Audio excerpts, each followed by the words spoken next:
Hello बच्चों। आज हम अपनी नई यूनिट स्टार्ट कर रहे हैं, नया चैप्टर कह लो या नई यूनिट कह लो, निर्देशन, डायरेक्शन। तो वो स्टार्ट कर रहे हैं। तो पहला क्वेश्चन है इसमें, निर्देशन का अर्थ बताइए तथा निर्देशन के विभिन्न तत्वों का वर्णन कीजिए। तो निर्देशन मीन्स डायरेक्शन, डायरेक्शन देना।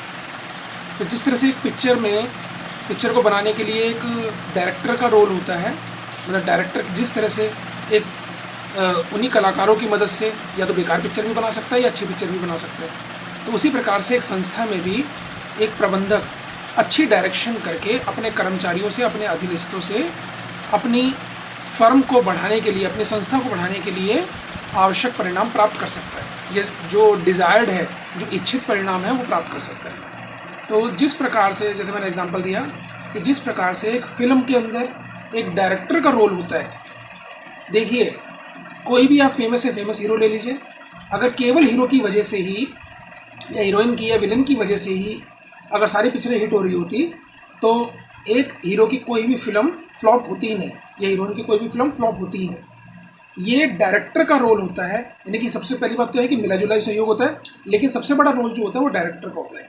किसी एक फेमस डायरेक्टर की वजह से ही किसी फिल्म का चलना या बिगड़ना डिपेंड करता है। वैसे तो सारी चीज़ें फैक्टर काम करती है, लेकिन सबसे मोस्ट इंपॉर्टेंट रोल जो होता है वो डायरेक्टर का होता है। तो यहाँ पे एक संस्था में, एक कंपनी में डायरेक्टर का रोल कौन प्ले कर रहा है? एक प्रबंधक।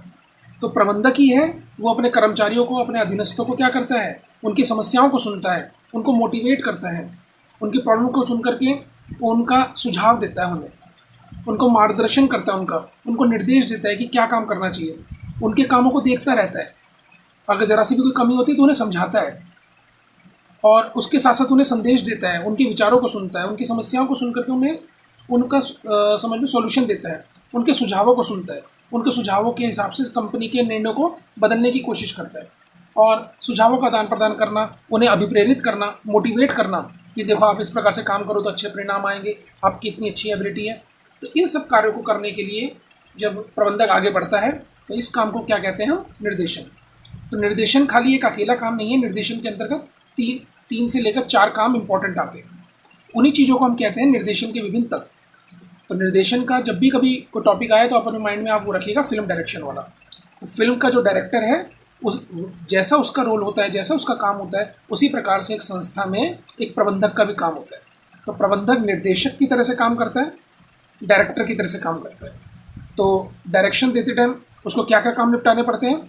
वो पर्यवेक्षण का काम करता है, वो संदेशवाहक का काम करता है, वो नेता भी है एक प्रकार से, और वो अभिप्रेरक भी है। यानी कि निर्देशन के विभिन्न तत्व कौन कौन से हैं? ये चारों नाम लिखे हैं। तो आप ये कह सकते हो कि निर्देशन के विभिन्न तत्वों में ये 4 नाम आते हैं, तथा साथ ही साथ एक प्रबंधक निर्देशक के तौर पर इन चारों कामों को पूरा करता है।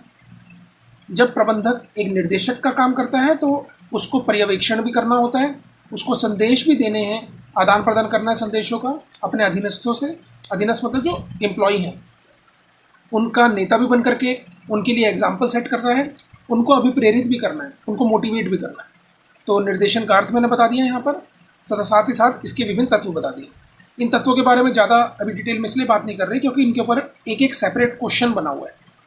ये 4 क्वेश्चन बड़े बन जाएंगे या 4 टॉपिक बड़े बन जाएंगे इस निर्देशन वाले चैप्टर में। तो निर्देशन जो है एक बड़ी चीज़ है, ये निर्देशन है। इस निर्देशन में पहला, दूसरा, तीसरा और चौथा तत्व आता है। मतलब इसमें पर्यवेक्षण भी आता है, इसमें संदेशवाहन भी आता है, इसमें नेतृत्व का गुण भी होता है और अभिप्रेरणा का गुण भी होता है। मतलब निर्देशन के अंतर्गत ये 4 काम आते हैं। प्रबंधक का एक कार्य है निर्देशन, और निर्देशन के अंतर्गत ये 4 कार्य हैं। तो पूरा चार्ट समझ लीजिएगा, ये वेन डायग्राम है। तो अगर मैं बात करूँ अभिप्रेरणा की, तो अभिप्रेरणा निर्देशन का एक अंग है, नेतृत्व निर्देशन का एक अंग है, संदेशवाहन नेतृत्व का निर्देशन का एक अंग है, पर्यवेक्षण करना निर्देशन का एक अंग है। पूरा काम निर्देशन नहीं है। निर्देशन के अंतर्गत ये 4 काम आते हैं। तो एक एक करके अब इनके बारे में पढ़ेंगे। तो सबसे पहला जो क्वेश्चन आता है इसमें, या पहला टॉपिक जो बनता है वो है कि पर्यवेक्षण, यानी कि इसका जो पहला काम मैंने बताया उसका क्या अर्थ है, और एक पर्यवेक्षक के तौर पर एक प्रबंधक के क्या क्या कार्य होते हैं। मतलब एक प्रबंधक कभी पर्यवेक्षक होता है, कभी संदेशवाहक होता है, कभी नेता होता है, कभी अभिप्रेरक होता है, मोटिवेटर होता है, कभी लीडर होता है, कभी कम्युनिकेटर होता है, कभी सुपरवाइज़र होता है। तो एक सुपरवाइजर के तौर पर पर्यवेक्षक के, प्रबंधक के क्या क्या कार्य हैं। तो पर्यवेक्षण का क्या मतलब है? सुपरवाइज करना। सुपर मतलब ऊपर, और वाइज मतलब विजन, मतलब सुपरविजन कहते हैं ना इसे। तो सुपरविजन को अगर आप टुकड़े करोगे तो सुपरविजन मतलब, सुपर मतलब ऊपर से, और विजन मतलब देखना, तो ऊपर से देखते रहना। तो एक पर्यवेक्षक जो होता है वो सुपरवाइज करता है, सुपरविजन करता है, सुपर ऊपर से विजन करता है, ऊपर से देखता रहता है कि मेरे कर्मचारी जो हैं, मेरे अंडर में जो कर्मचारी हैं वो काम ठीक प्रकार से कर रहे हैं अथवा नहीं कर रहे। हर एक किसी को अपने दिशा निर्देश मिले हुए होते हैं। तो एक प्रबंधक को भी पता होता है कि मेरी ये योजना है, मुझे इस योजना के अनुसार काम कंप्लीट करवाना है। तो वो खुद काम नहीं करता, लेबर से काम करवाता है, अपने अधीनस्थों से काम करवाता है।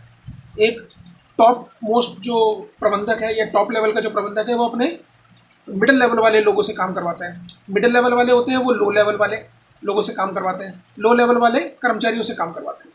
तो हर एक किसी के नीचे जो अधीनस्थ काम कर रहे हैं उनके कामों को देखना ही और उनके कामों पर निगरानी रखना ही क्या कहलाता है? सुपरविज़न। सुपरविज़न का मतलब केवल ये नहीं कि सुपरवाइजर जो काम कर रहा है केवल उसी को देखेंगे। सुपरविज़न हर एक लेवल पर हो सकता है।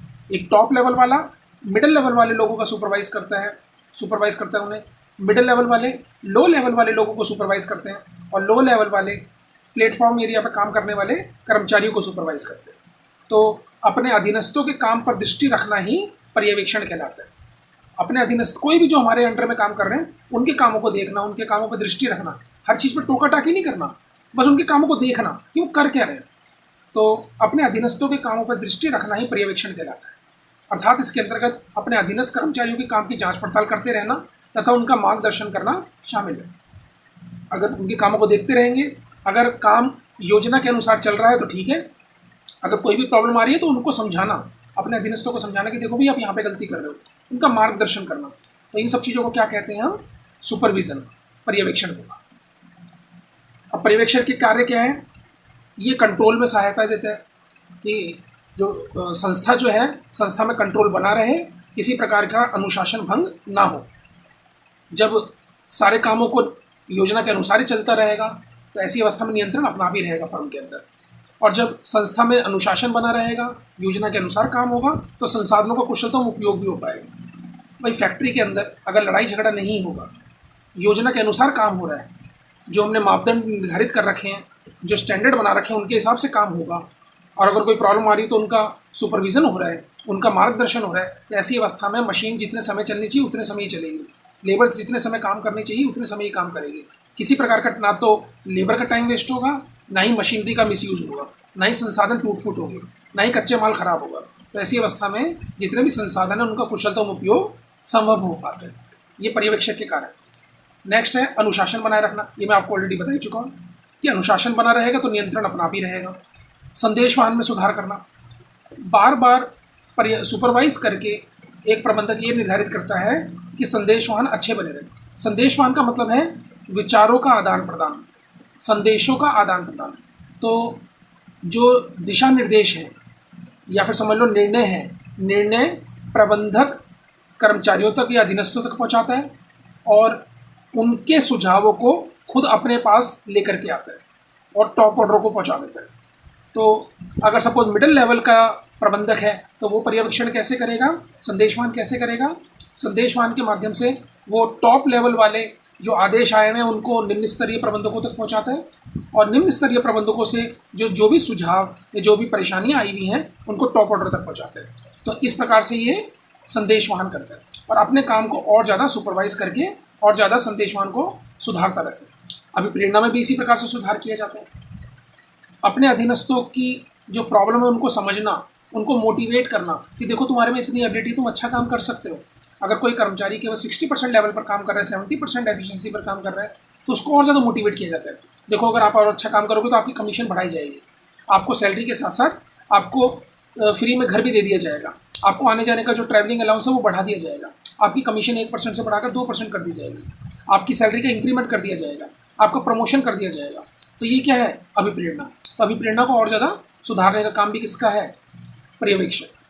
तो पर्यवेक्षक का मतलब ऊपर से विज़न करना, परेशानियों को देखना, उनके कामों पर दृष्टि रखना, उनके कामों को देखते हुए उनकी परेशानियों को दूर करते हुए मार्गदर्शन करना।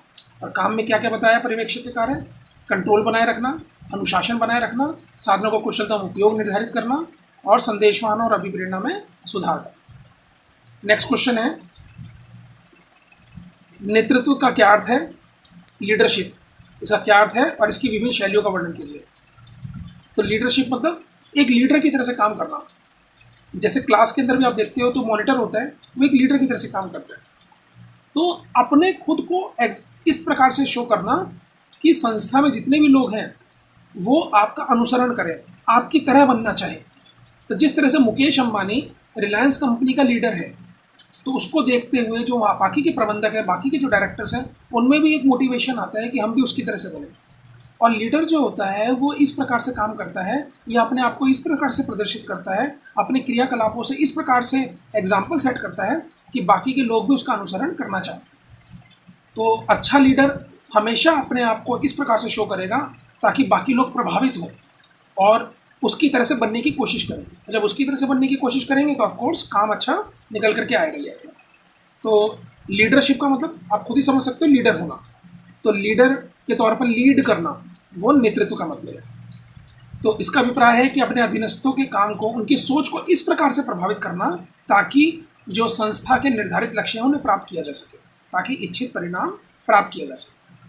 तो लीडर के तौर पर खुद अपने आप को आगे बढ़ करके दिखाना होता है, या किस तरह से वो नेता दिखा रहा है अपने आप को, ये नेतृत्व कहलाता है। इस तरह से लीडर बना हुआ है। कई लीडर होते हैं सोते ही रहते हैं, कई लीडर होते हैं खुद आगे बढ़ करके काम करते हैं, कई लीडर होते हैं दूसरे लोगों पर काम छोड़ देते हैं। तो अलग अलग प्रकार के लीडर होते हैं। तो लीडर से ही संस्था की समझ लो जो गारंटी है वो पूरी निकल करके आती है कि संस्था ठीक प्रकार से आगे चल पाएगी या नहीं चल पाएगी। नेतृत्व की मुख्य तौर पर 3 प्रकार की शैलियाँ प्रयोग में लाई जाती हैं। एक होती है ऑटोक्रेटिक, एक होती है डेमोग्राफिक और एक होती है फ्री रियल, ये लेजिस्फेयर।